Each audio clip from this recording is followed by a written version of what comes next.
Well, hello again, boils and ghouls and other bad horror-related puns. It's October, and yet again that means we get to celebrate the most wonderful time of the year. Despite what the department stores want you to think by putting up Christmas decorations already. But that doesn't matter, because with October comes Halloween. And with Halloween, of course, comes Halloween movies. And it'd be really difficult for me to celebrate Halloween without watching, well, Halloween. It's John Carpenter's masterpiece, and on top of that, it's one of the most revolutionary films of all time. So much so that it's a film series with 11 entries currently, with 2 more to come out in the next following years. But that being said, most people tend to know that there are many timelines in the Halloween franchise. It has been sequelized and rebooted so many times that if somebody isn't a major Halloween fan, I couldn't completely blame them for not knowing what is currently in canon and what's currently not. And that got me thinking, is it possible to connect every single film in the Halloween franchise? Can you make one giant timeline out of all 11 movies? Well, that's what I plan on trying to do today. I'm Ryan Reed, and this is Fright Films.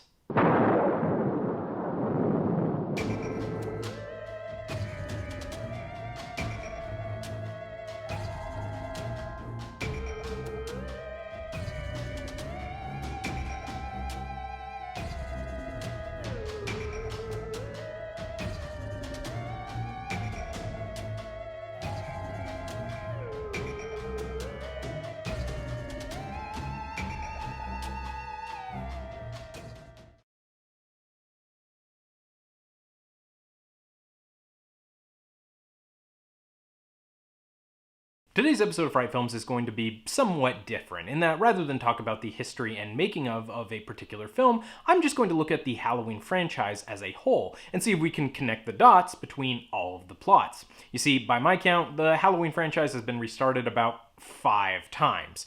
And so to better explain the current state of the series, I've created this handy poster over here. As you can see, there are currently about 5 timelines, which makes sense. It corresponds with my 5 restarts of the franchise.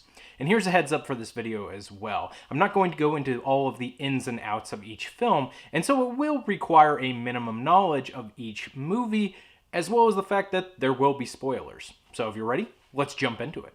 We start with John Carpenter's 1978 classic, Halloween, where a crazed killer named Michael Myers stalks a group of babysitters while his psychiatric doctor tries to track him down. Here, the major things we establish are the characters of Michael Myers, Laurie Strode, played by Jamie Lee Curtis, the only surviving babysitter that night, and Dr. Loomis, played by Donald Pleasence.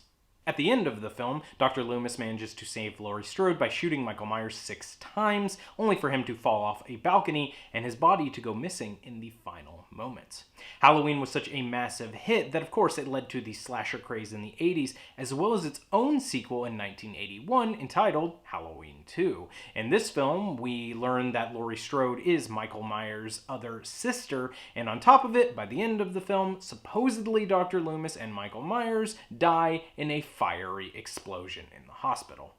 Deborah Hill and John Carpenter wanted to end the story of Michael Myers there, and so, when they were asked to yet again write another Halloween sequel, they came up with the idea of making the series an anthology series, providing us with the script for Halloween 3. Season of the Witch, which came out in 1982, directed by Tommy Lee Wallace. And although Halloween 3 is actually a really solid film, it has nothing to do with Michael Myers. Instead, the plot revolves around a Halloween mask company that uses magic to murder kids in a Halloween ritual sacrifice. Problem was that fans at the time hated this movie and they kept asking, well, where's Michael Myers at? And so, because the film kind of flopped because of this, Mustafa Akkad, the producer of the entire series, decided that he wanted to bring Michael Myers back, starting in Halloween 4, The Return of Michael Myers. Here we're introduced to Laurie's daughter Jamie and her adopted family. At this point, Laurie is supposed to have died in a car accident. And here we learn that Michael is still alive and trying to kill Jamie, which eventually leads to Halloween 5, The Revenge of Michael Myers, and then a 6-year gap, and then Halloween, The Curse of Michael Myers, which, by the end of it, we've learned that Michael is controlled by a cult group called the Cult of Thorn, yet again using him for ritualistic magic. Is everyone following this so far? Okay, good. Well, fans didn't like this idea either, and so in 1998, we got Halloween H2O, our first reboot of the series that wasn't trying to make it an anthology, that said that Laurie Strode never died and the events of Halloween 4, 5, and 6 never happened. So in this timeline, Halloween 2 leads into Halloween H2O, which leads into Resurrection, where once again, they kill off Laurie, this time on camera, and a terrible web reality show in the Myers house is the rest of the plot. Fans hated Halloween Resurrection, and this time I kind of agree with them, and so this timeline was dropped in an effort to try and create a reboot timeline. In 2007, Rob Zombie directed his own version of Halloween, and then in 2009, a take on a sequel called Halloween 2.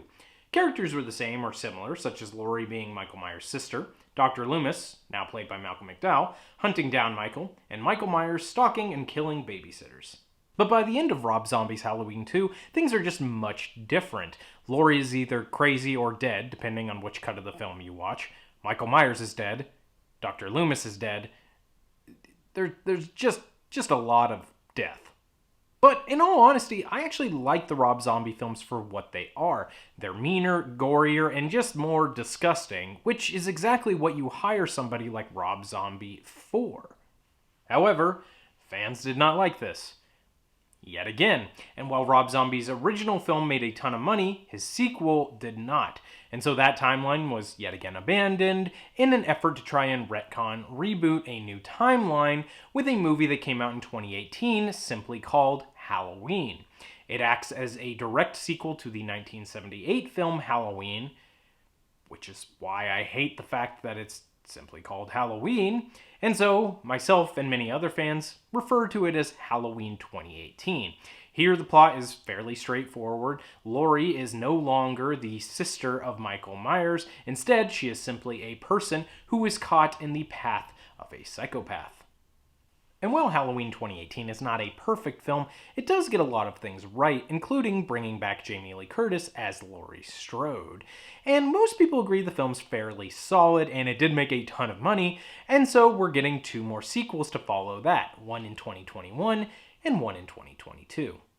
Okay, now that we've broken down everything, is it even possible to connect all of these timelines into one coherent timeline? I think so. And I think I figured out a way to do it. So let's bring out the new poster. Okay, so looking at this poster here, you can see that it's slightly a different setup. We start here with the original Halloween. It's the original, it connects to almost everything, and so it's gotta stay. The original leads directly into Halloween 2. No problem there, takes place on the same night, no issues, bam, timeline can continue. We move into Halloween 3. Now, Halloween 3 is where we first encounter our bump in the road. So here's the problem with our timeline for Halloween 3. First of all, it does not take place in Haddonfield, Illinois, instead taking place in Northern California. Michael Myers is not in the film. By the end of the movie, it seems like the villain is won and his evil plan has gone through, in some capacity at least, and there are scenes in this movie where people are watching the original Halloween film on TV. How can we connect all this? Well, fairly easily, actually. The fact that the film takes place in a different state means absolutely nothing. It just means that the events of Halloween and Halloween 2 taking place in Haddonfield take place in a different state. So the events can coincide. They can just be at different places at different times. The fact that magic exists doesn't matter, because by Halloween 6, we've learned that magic can exist in the Halloween universe. The ending is left ambiguous. The last image we see is Dr. Chalice, played by Tom Atkins, screaming into a phone for the TV studio airing the commercial to turn off the last feed so that kids' heads don't explode into bugs and snakes. But we never see what happens after that. For all we know, after the credits roll in the last moments, the channel stops the last commercial, and therefore all the kids are safe. Because we don't hear about a masked child murder that happens because of Halloween masks in any of the other Halloween films, we can assume that this is the ending we're going to go with. Another thing that can connect Halloween 3 to the rest of the franchise is in Halloween 2018, there is an Easter egg of a couple of trick-or-treaters running around with the silver shamrock masks on. And so, because we are going with the ending where nothing really happens to anybody, we can assume that silver shamrock masks are still kind of being made in some capacity, although probably by a different company, and so kids are still wearing the vintage style masks. Now, as for Michael Myers and Halloween as a whole appearing on TV, characters watching moments from that movie, that's a little tougher. Although I do have an explanation for it, maybe it's a little flimsy. We can assume that if the events of Halloween took place in the same universe as Halloween 3, that it would have been reported on the news. And in our real world, it would not be unlikely that an event like that might be turned into a based on a true story style movie. In fact, there have been plenty of those. How many times have they turned the Zodiac Killer into a movie? They've done the Manson family, Gacy, Dahmer, all these real life killers have actually been turned into movies that are based on a true story. And so, for our timeline, we can assume that what happened is the events of Michael Myers' killing spree were adapted into a movie that became a popular film, and thus that is airing on TV that night. And so the characters in Halloween 3 are not actually watching Halloween, the John Carpenter film, they're watching this adaptation of actual events that happened in this universe. Again, it's not the greatest explanation, but it does kind of explain away the fact that they're watching Halloween on the television. Now, as for Halloween 4, 5, and 6, it's fairly easy to add these to the list. Halloween 4 leads directly into Halloween 5, which leads directly into Halloween 6 a few years down the road. They both connect directly to Halloween 2 because Laurie has had a daughter named Jamie, who's in Halloween 4, which leads into Halloween 5, and then it leads into Halloween 6, where we end Jamie's story. And Halloween 6 is interesting because it's got two different cuts of the film, but whichever version you watch, it fits into the timeline. Because in both versions, Jamie is killed, albeit in different ways, but her story does end here. On top of that, we've got Dr. Loomis, who has two different fates. Now, in the theatrical cut, it appears that Dr. Loomis has died. In the producer's cut, the Curse of Thorn is passed on to him, and it becomes his responsibility to take care of. However, because of the unfortunate real-life death of Donald Pleasence, we never got to see Dr. Loomis portrayed by him in another film. And so in Halloween H2O, they say that he died. So if you're watching the producer's cut, you can just assume that Loomis's story took him to a different place, and between Halloween 6 and Halloween H2O, he unfortunately passed. Now, how do we connect Halloween H2O with the previous three films it tries to ignore? In actuality, the explanation isn't really that tough. There's a scene in H2O where Laurie talks about faking her own death in order to get a new identity. Because they talk about Laurie dying in a car accident in Halloween 4, we can assume that this is the same incident. Now, why would she give up her daughter Jamie? To me, what makes the most sense is the possibility that Laurie was not ready to protect Jamie from Michael Myers and thus gave her to a new family who could better protect her and raise her. After all, in Halloween 2018, we do see the effects of PTSD on Laurie and how she raised her daughter in that film and how it was a very oppressive childhood. And as such, I think that we can kind of assume the same thing for Laurie's character here. She wasn't ready to be a mom and protect her daughter, so she gave up her daughter for adoption and faked her death in order to get away, thus leading to the events of H2O. Now, if you do want a better explanation to bridge the gap between Part 6 and H2O, there are a few of them out there. In the early 2000s, there was actually a 3-issue miniseries that was released by Chaos Comics that tried to bridge the gap between Halloween 6 and H2O. And unfortunately, the comics are not super great. The plot's okay, and then there's a lot of elements in it that have aged pretty poorly when they were trying to be edgy back in the early days. But that being said, if you're looking for a connection between H2O and Halloween 6, it does it in a fairly decent, if not completely satisfying manner. The other thing you can look to is the original treatment for Halloween H2O written by Kevin Williamson. In that version, there is a scene where Laurie learns about the death of Jamie from Halloween 6. She runs to a bathroom and she throws up. Unfortunately, this scene is not in the actual film, and so we can't use it as a very solid connection between the two. However, we can see that people were trying to bridge the gap between these two movies, and as such, I can say that there are enough connections that Halloween 6 and H2O can flow into each other pretty well with a few leaps of logic. From Halloween H2O, we move into Halloween Resurrection, where Laurie dies in the first few minutes and then the rest of the film is just kinda lame. Sorry to be blunt, but it's true. It's just not very good. Except for Busta Rhymes. He's fairly entertaining in the movie. Then we move on to the reboots. Now, these are the hardest films to try and connect because everything in them is so different. Michael's home life is totally different, characters die, and it's really hard to try and fit them in and connect them to the rest of the movies. Luckily, though, for us, Halloween 2018 fixes everything. As I mentioned earlier, Halloween 2018 completely ignores everything except for the original Halloween. And so because of this, Laurie was never Michael Myers' sister, Jamie never existed, and Michael was simply evil again without any further explanation. However, the writers did put in a moment that addresses this that's even in the trailer. Yeah, I mean, your grandmother is Laurie Strode. She was almost murdered. Wasn't it her brother who murdered all those babysitters? No, it was not her brother. That's something that people made up.